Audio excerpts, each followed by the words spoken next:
diberkati, shalom, haleluya, puji Tuhan. Terus pundi kabaripun? 10 tahun saya tidak melayani Simeon Hana ya.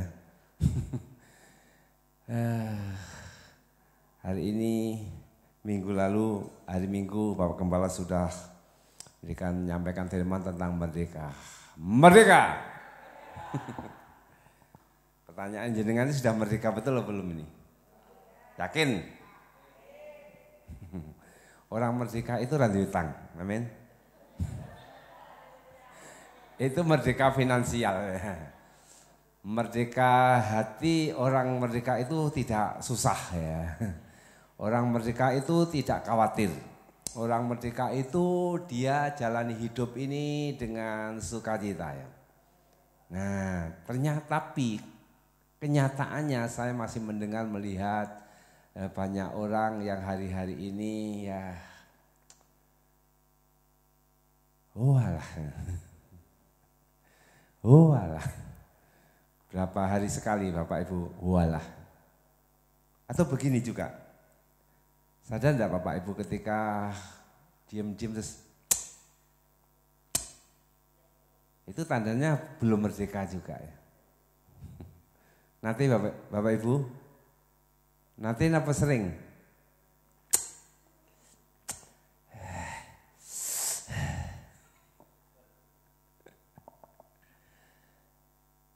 Ketika Allah menciptakan manusia yang pertama namanya siapa? Adam. Istrinya siapa? Hawa. 2 anak lakinya siapa? Kain dan Habil. Cucunya siapa? Ya. Ketika Allah menciptakan Adam dan Hawa, kemudian ditempatkan di Taman Eden. Dulu mana? Taman Edennya atau Adam Hawanya? Tamannya ya. Disediakan dulu, baru manusianya. Artinya apa? Artinya Allah menghendaki ciptaannya itu menikmati satu kebahagiaan. Allah menghendaki ciptaannya itu menikmati hidup. Makanya di situ disediakan Taman Eden, bahkan ada fasilitas semua buah, semua pohon boleh engkau makan. Buahnya boleh engkau makan. Cuma satu saja yang tidak boleh kamu makan. Artinya Allah itu berkemurahan. Kalau kita membayangkan Taman Eden itu ada hubungan yang baik antara Allah dengan manusia. Bahkan konon katanya ya, sesama binatang itu wah akrab sekali ya. Coba sekarang akrab-akraban dengan singa ya. Artinya benar-benar ini sesuatu kehidupan yang direncanakan Allah. Tapi mengapa akhirnya kehidupan yang direncanakan Allah itu menjadi buyar, artinya tidak sejalan dengan apa yang Tuhan mau. Satu penyebabnya, karena apa?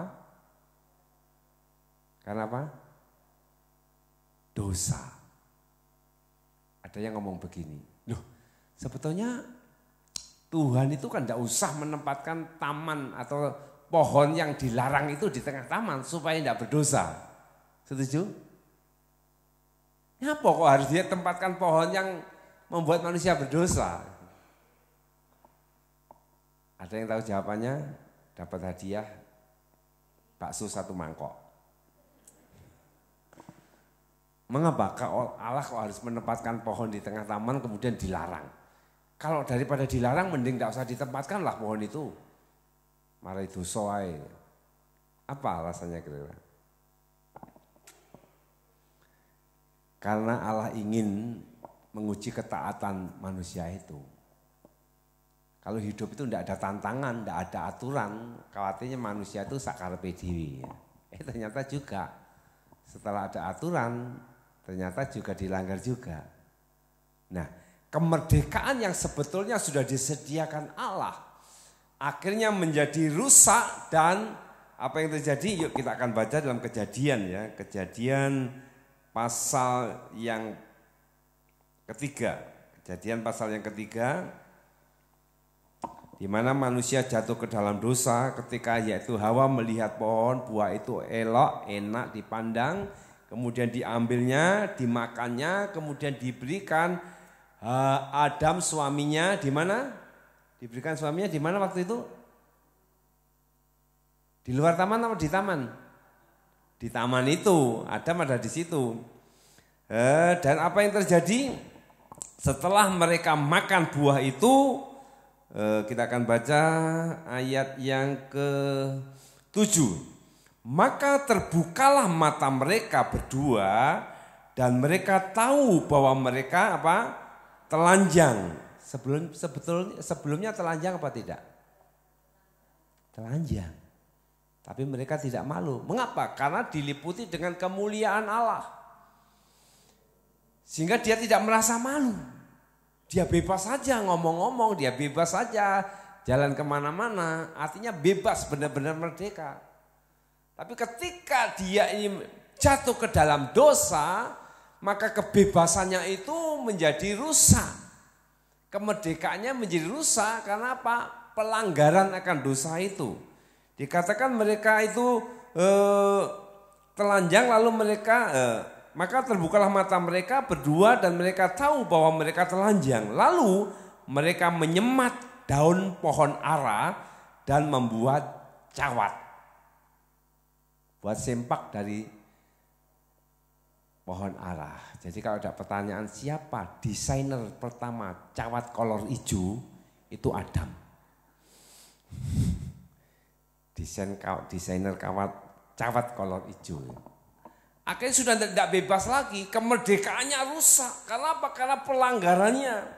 Nah, ayat 8 dikatakan ketika mereka mendengar bunyi langkah Tuhan Allah yang berjalan-jalan dalam taman itu pada waktu hari sejuk, bersembunyilah manusia dan istrinya itu terhadap Tuhan Allah di antara pohon-pohonan dalam taman. Sebelumnya Adam jatuh dalam dosa itu Allah bersama-sama Adam atau tidak? Terus Bu, Allah ada di taman itu apa enggak? Sebelum Adam jatuh ke dalam dosa? Tidak di taman. Yang di sini. Allah ada di taman itu enggak sebenarnya? Ada. Allah bersama-sama ciptaannya. Dan Adam tidak merasa takut. Adam tidak merasa cemas. Adam bisa ngobrol bersama dengan Allah.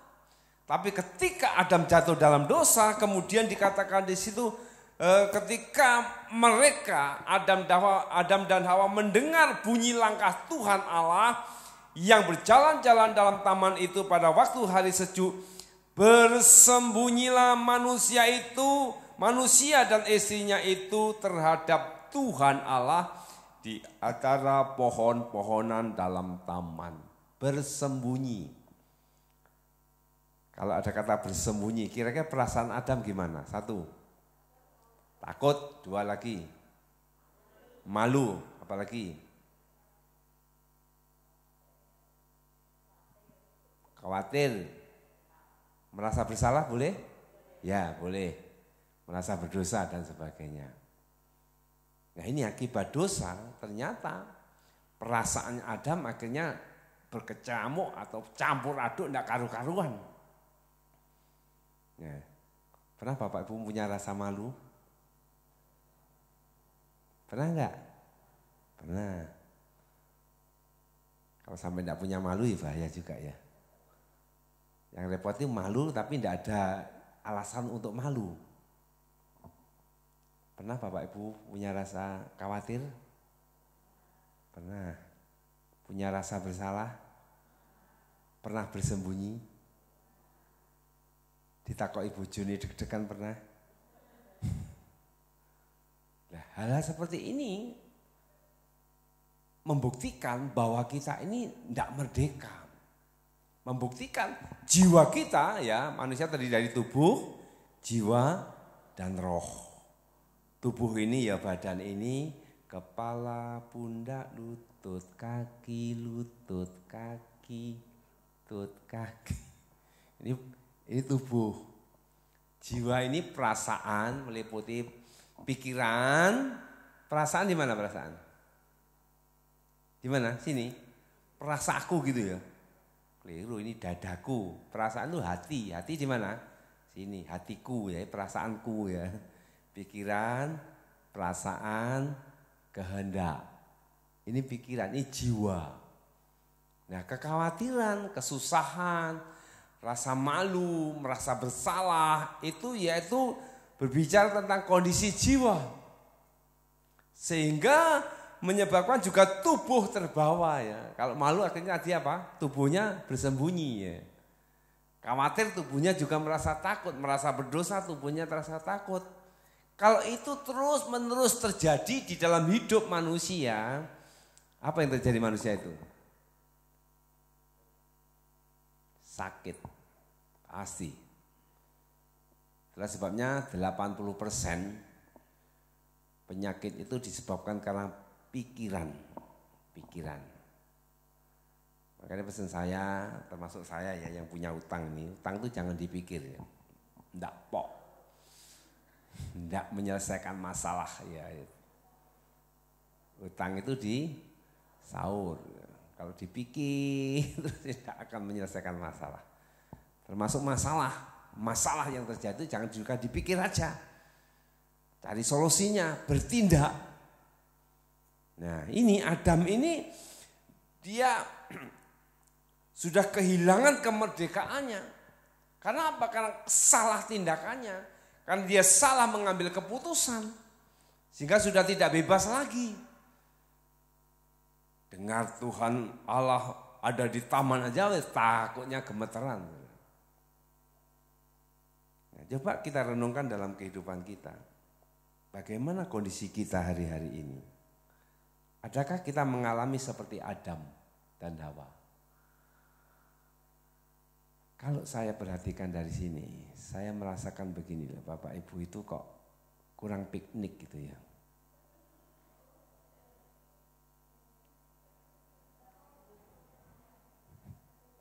Nah, piknik itu juga kebutuhan jiwa loh ya.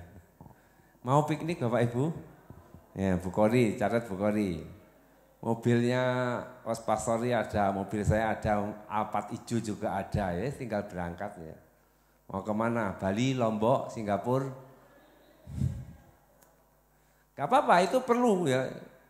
Saya dengar ini banyak anak muda ke sana, eklesia ke sana ya, yang sebenarnya jangan kalah.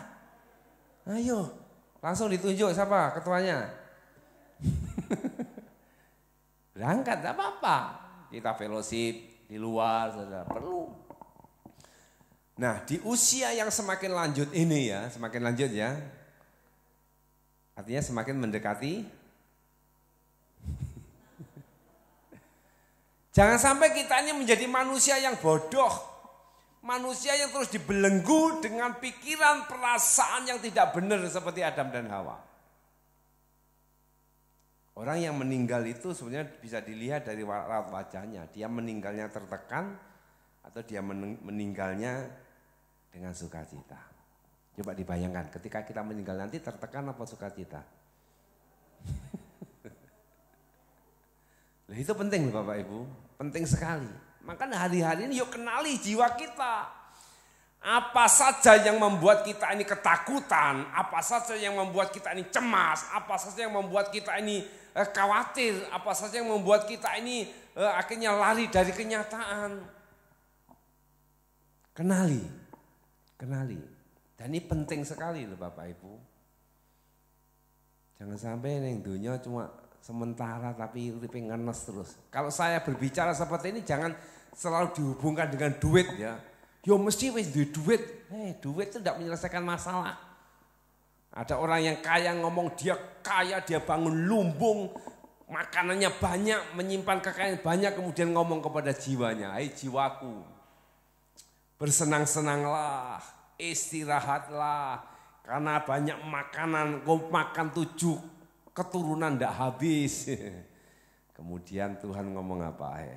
"Hai orang bodoh, malam ini juga ada malaikat cabut nyawa yang akan mampir ke rumahmu." Mati saudara. Jadi terlalu bodoh kalau kita dikit-dikit dihubungkan dengan duit ya. Banyak orang kaya juga yang kendat juga banyak, bunuh diri banyak. Jadi kekayaan tidak menjamin. Jadi jangan kakean alasan, wah aku ranti duit, aku pasti seneng ya, belum tentu saudara. Ada loh orang kaya tuh lihat tukang becak tuh, wah meri, tukang becak tidur kok tenang gitu ya. Kemudian tanya kepada tukang becak, bang kok gampang mentidur ya. Tukang becak ini ngomong, ya hidup ini disyukuri om. Wae turu ya turu, rasa dipikir. Oh iya ngono ya. Akhirnya sampai sewenenge ini orang kaya ini kemudian ngasih bonus kepada tukang becak, enggak dikit ya, 10 juta. Wis sampai 10 juta ternyata bener. Akhirnya apa? Orang kaya akhirnya diberkati ya, akhirnya bisa tidur nyenyak. Ganti tukang becak rasa turu sudah. Entuk 10 juta. Mikir ki duit iki nggopo 10 juta ya. Ternyata banyak uang tidak menjamin saudara. Terus sebabnya ibu-ibu, bapak, mari kita kenali apa sih yang menyebabkan kita ini yaitu enggak bisa merdeka. Jadi perasaan-perasaan seperti malu, perasaan minder, perasaan khawatir, kemudian juga gampang emosi ya, depresi apalagi ya, rasa letih, sakit kepala ya. Kemudian merasa tertuduh ya, menghakimi diri ya. Pernah merasa bersalah gitu ya, tertuduh, aku kok ngini. Apa Gusti Allah ini Tuhan Yesus tidak cinta saya. Hati-hati loh Bapak Ibu. Kalau kita punya perasaan seperti itu, iso kualat. Kita tidak bersyukur kepada Tuhan. Ya. Amin. Banyak orang itu tidak suka dibanding-bandingkan. Kemarin saya sharing dengan anak remaja. Banyak orang tuh enggak suka dibanding-bandingkan, betul. Kalau Bapak Ibu, ibu-ibu suka dibanding-bandingkan enggak? Misalnya istri, suami, ibu-ibu yang masih ada pasangan ya. Mbok kaya bojone kae lho. Suka enggak? Suka apa? Seneng apa malah marah? Marah ya? Betul ya? Saya juga enggak suka dibanding-bandingkan ya. Coba jujur dalam hati ibu-ibu. Pernah enggak jenengan juga membanding-bandingkan diri jenengan dengan orang lain? Loh, kok ora koyok kae aku iki? Pernah enggak? Jujur ya, pernah enggak? Pernah, berarti ya piye iki? Enggak fair. No. Dibanding-bandingkan enggak mau tapi dirinya sendiri membanding-bandingkan dengan orang lain ya. Kok enggak seperti kayu, aku diberkati, orang itu diberkati, orang itu begini-begini ya. Itu sama dengan juga jiwa kita sedang terganggu. Jiwa yang sedang terganggu itu kalau dibalik apa? Gangguan jiwa. Coba toleh kanan kiri, ada enggak yang seperti itu gangguan jiwa itu? Enggak ada ya. Di sini enggak ada. Ibadah itu jiwanya tenang, memuji Tuhan, menyembah tenang. Lembuh lek mulih engko. Lek ndek omah mpo. Ndek rumah enggak tahu jiwanya bagaimana, berkecamuk macam-macam saudara ya. Nah, kembali. Kalau kita ini punya rasa emosi yang berubah-ubah atau rasa benci, rasa merasa dihakimi, rasa merasa yaitu Tuhan tidak adil, perasaan apalagi malu tadi, minder tadi, itu tanda-tandanya kita ini belum merdeka. Tanda-tandanya kita hidup dalam perasaan yang tertuduh. Nah, sebelum waktunya ya, waktu kapan? Waktu kita menghadap Tuhan nanti. Yuk kita bereskan. Kita benar-benar merdeka, amin. Merdeka, merdeka, jiwa yang merdeka, ya jiwa yang merdeka itu didapat dari mana? Ya. Yesus pernah berkata, yuk kita akan baca ya, di dalam Roma pasal yang ke-8. Ya. Bu Kori bisa membacakan Roma pasal 8 ayat yang pertama.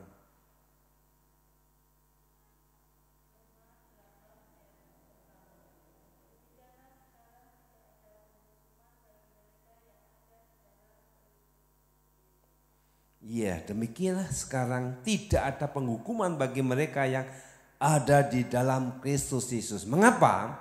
Karena penghukuman itu sudah diganti oleh Tuhan Yesus.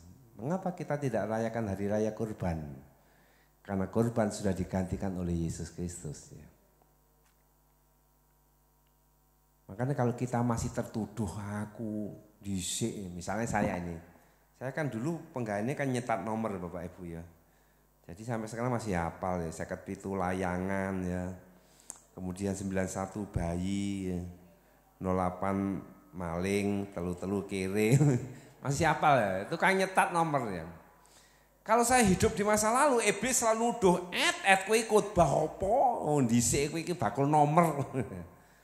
Ya aku ndak bisa berbuat apa-apa, tertuduh terus. Makanya kalau sampai hari ini jenengan masih dituduh oleh iblis, padahal itu dosa masa lalu, jangan mau. Kita berkata, aku telah ditebus oleh darah Yesus. Sejauh timur sampai barat. Bahkan Tuhan melupakan pelanggaran kita, dibuang sampai tubir laut yang paling dalam. Sekalipun dosamu semerah kermisi diubah seputih salju, semerah kesumbar diubah seputih bulu domba. Artinya Tuhan itu kalau mengampuni dosa kita, Tuhan itu kalau menyelesaikan dosa kita itu tuntas.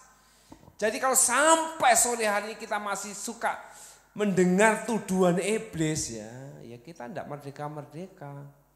Kita Kristen tapi jiwanya masih terbelenggu. Ya gitu tadi ya. Oh alah. Rasanya anakku cilik tak gede nih, gede tak cilik nih ra kenek. Yang penting Bapak Ibu lakukan bagian kita. Bagian sudah membina anak, membimbing anak, ternyata setelah anak besar jadi seperti ini, ya wis lah. Kalau kita merasa bersalah minta ampun kepada Tuhan, selesai, dan kita jangan mengulangi kesalahan lagi gitu loh. Itu penting Bapak Ibu. Terus sebenarnya mari kita akan belajar jangan sampai ya Tuhan Yesus sudah berkorban itu menjadi sia-sia. Karena apa? Karena kita tidak menghargai korban Tuhan Yesus. Kalau kita tidak menghargai korban Tuhan Yesus, maka ya percuma kita ini jadi orang Kristen.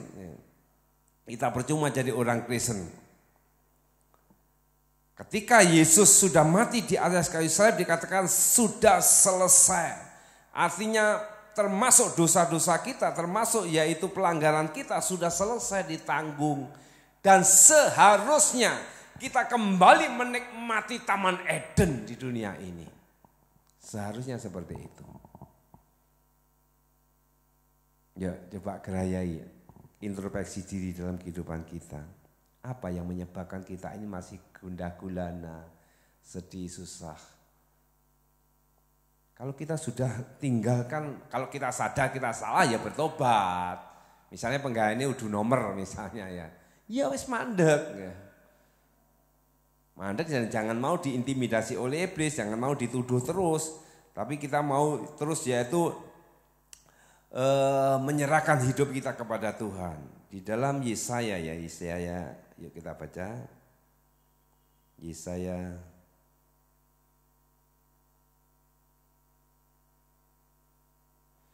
Yesaya 44 ayat 22. Yesaya 44 ayat 22 ya di depan ya kita baca sama-sama. 2, 3. Aku telah menghapus segala dosa pemberontakanmu seperti kabut diterbangkan angin dan segala dosamu seperti awan yang tertiup.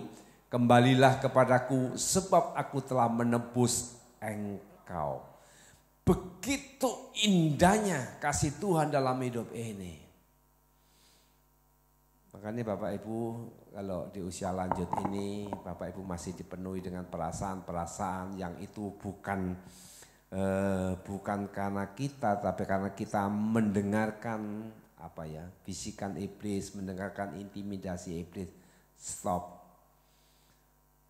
Kita bisa berkata, aku putrane Gusti Yesus. Aku anak Tuhan. Memang dulu aku penjahat misalnya.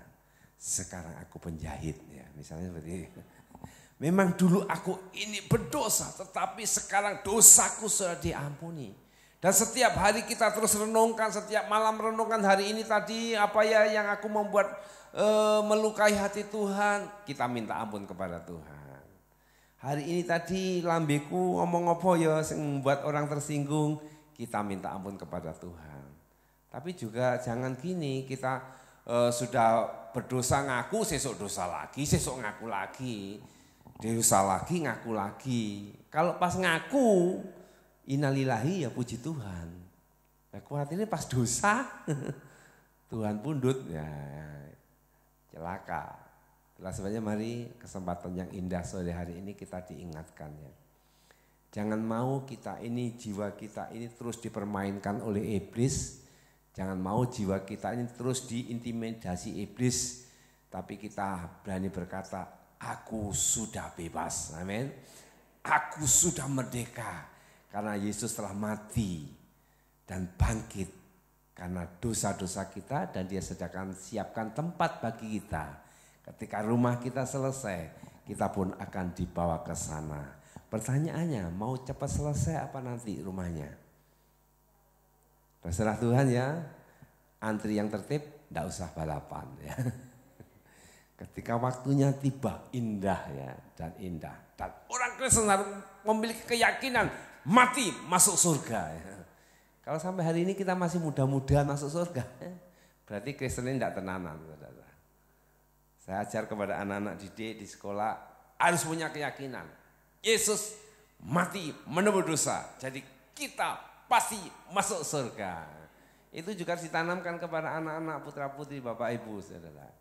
Supaya mereka juga memiliki iman saudara. Kembali, jadi tugas kita bagaimana kita ini kembali kepada Taman Eden, kita bebas, kita menghadap Allah dengan senang hati, kita menghampiri Allah dengan sukacita, tidak ada perasaan bersalah, tidak ada perasaan tertuduh, tapi kita benar-benar merdeka, benar-benar bebas. Monggo kita ndedonga. Ku telah mati dan tinggalkan. Kita akan pujian ini. Mari Pak, ya toh, singer. Dari duduk aja enggak apa-apa.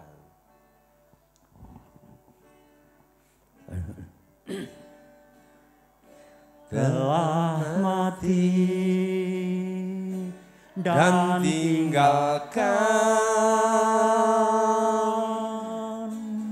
cara hidupku yang lama,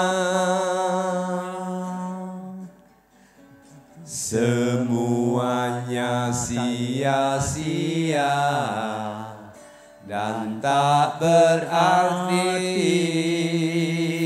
lagi.